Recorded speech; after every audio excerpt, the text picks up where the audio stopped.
No, this is not a prop from the latest Mad Max film. It's not even something we've stolen from Forza Horizon. It's the new Lamborghini Huracan Sterrato. Sterrato, as you may have guessed, means dirt road. And this, a bit like the Porsche 911 Dakar, is a jacked up, beefed up version of the Huracan we know and love. It's got chunky all-terrain tyres, it's got even chunkier body cladding, spotlights at the front, a massive air scoop on top. It's even got roof rails. But is this a serious contender in the supercar world, or is it just a tricked out, pointless toy? While all the exterior plastics and stuff might look a bit naff, there is something quite impressive about the Lamborghini's interior. Lamborghinis are supposed to be a bit bonkers, and this one definitely is. But the Germans have had their say on the interior, and it's really benefited from that. If this were a Ferrari, it would be creaking and squeaking, but this doesn't. It's beautifully made, actually. Okay, there's a few bits which have come straight from the VW Group parts bin, but that's fine. It just means they work. It still feels quite special. You've got the Lamborghini steering wheel, you've got the ridiculous instrument cluster, you've got the portrait touchscreen here, which is actually surprisingly good when it integrates with your phone. You've got these toggle switches, which don't all work in the right direction. You can't see out the back. Yes. But in terms of quality, material quality, build quality, it's really good. They've got these fantastic little paddles that are like a jet fighter's ejector seat, and they're really, really good. They feel really solid. These paddles feel nice and crisp and mechanical and involving. As interiors go for a supercar, not bad at all. My only criticism is these seats, which are awful. There's no other way of saying it. They're really bad. Spend more than an hour in these and you will need to go on a long walk just to straighten your back out and return the feeling to your legs. Really, really not good. And they transfer every impact that the suspension undergoes straight into your backside. And even in a supercar, which is always supposed to be an event, that gets quite boring. And it gets quite boring quite quickly. Visibility is a bit of an issue. I'm trying to do a 3-point turn here, and I've got a reversing camera, I've got parking sensors, but I can see absolutely nothing out of the back of the car. I can't see where the nose is. It's a bit of a nightmare. The mirrors don't help much either, because although they're quite wide, you can either choose whether you can see the wheels or whether you can see what's coming, and it's not a brilliant choice to have to make. And then there's the noise. Those tyres make quite the racket if they are asked to, and then that engine, which, don't get me wrong, is a fabulous thing, and I will be so sorry to see that V10 go. But if you're just trying to sit here having a chat with your passenger, that noise gets quite wearing. Strangely enough, the Huracan Sterrato is, in many ways, the most user-friendly of all the Huracan models. With that extra bit of ground clearance and the chunky tyres, you do worry that little bit less about curbing wheels or scraping the nose on speed bumps. Don't get me wrong, it's still an expensive bit of kit, and you really don't want to be going through very narrow gaps with it. But compared with your normal Huracans, particularly the STO, it is that little bit easier to live with. The slight catch is visibility, because, long story short, there isn't any.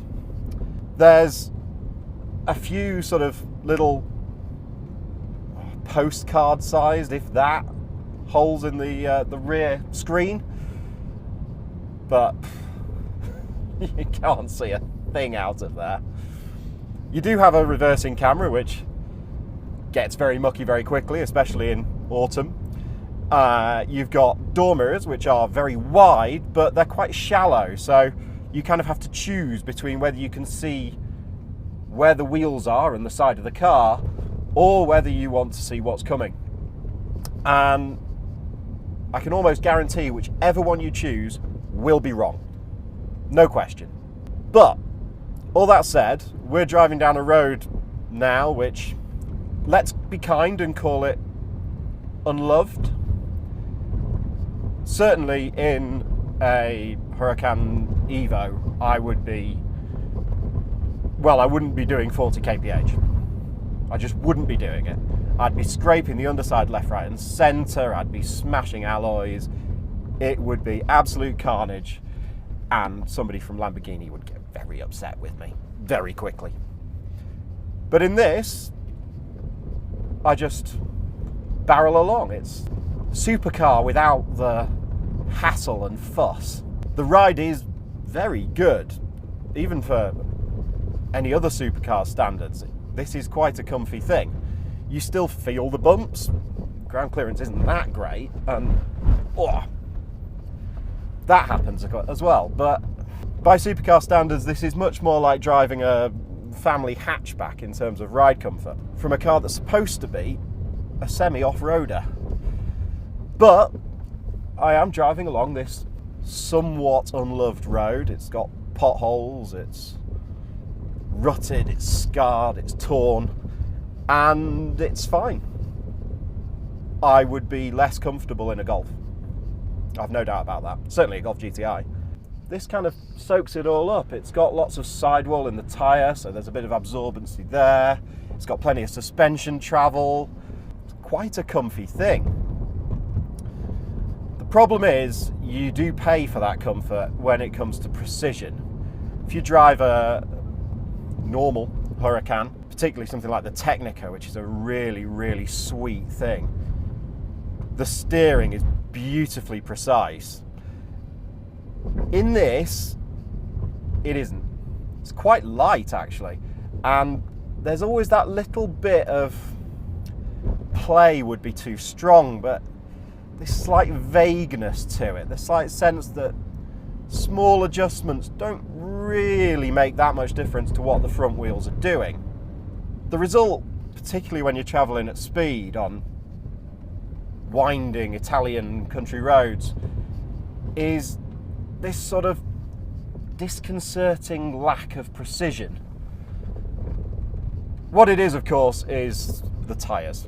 They're big, chunky all-terrain things, and those tread blocks move around, so you end up with this rubbery sort of padding between the steering wheel and the road. All of these things, if you ask a racing driver, would be very bad things indeed. And that movement just doesn't give you the sort of tactility that you want from a supercar. You can, if you'd like, specify this car with more conventional road tyres. The problem with going for road tyres, of course, is you lose some of that absorbency, and you certainly lose some of that ability to take punishment. So you're always going to have that trade-off between handling, comfort and capability on and off the road. But the trade-offs aren't that huge, really. Yes, you lose some directness in the steering, and you do struggle a little bit when it comes to outright handling. This just doesn't have the traction or the grip that you would get from a Technica or even a standard Evo on the road. But that's not really the point. The fact of the matter is that for the guys from Lamborghini, if you ask them, they will always say this is the Huracan they'd have. Just that extra bit of usability day to day makes all the difference if you're going to use one of these as your car. On the other hand, who's going to use one of these as an everyday car? I mean, I love a supercar, but use one every day? No chance. Absolutely no chance. It's too big, it's too silly, drinks petrol like it's going out of fashion. There is another problem with these tyres, and that's their sheer magnetism for little stones which get stuck between the tread blocks, and then they make this horrible clicking sound as you drive along. Increases with road speed, so the faster you go, the more click, click, click, click, click it goes. Although the Huracan Sterrato's steering may not be as brilliant as it is in a Technica, this is still a surprisingly good car to drive. Not only does it make that staggering sound, but it does handle quite nicely. Yes, there's a little bit of roll that you wouldn't normally get in a Huracan, but there's a kind of playfulness to it. It's this wonderfully blunt instrument. It's not poised, it's not a scalpel, it's a sledgehammer, and I like that. It gives it even more character than you get from your common or garden Huracan. Not that you can ever really call a Huracan common or garden. I mean, when was the last time you saw one on the road?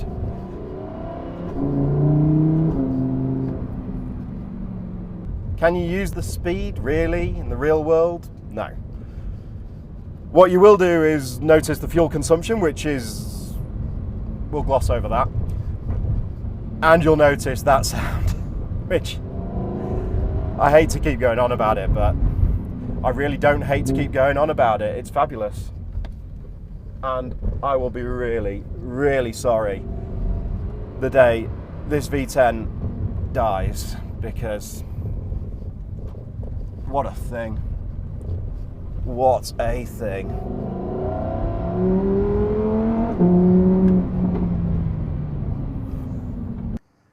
Summing up the Sterrato then isn't easy, but my editors told me I have to, so here goes. On the plus side, it's a slightly more useful version of the Huracan. You don't worry so much about it when you're going over bumpy roads, speed bumps, all that jazz. But at the same time, it's a bit pointless. You're spending all this extra money for some bits of plastic and spotlights that may or may not add much, rather depends on your point of view. And it's not as precise, it's not as tactile, it's not as easy to use on a track or on a fast road as a Huracan Technica or even an Evo. By and large then, whether you want one of these will come down to the image. For me, I'm not a great fan of all this cladding or air scoops. It doesn't really add very much. But if you dig it, you're going to love it.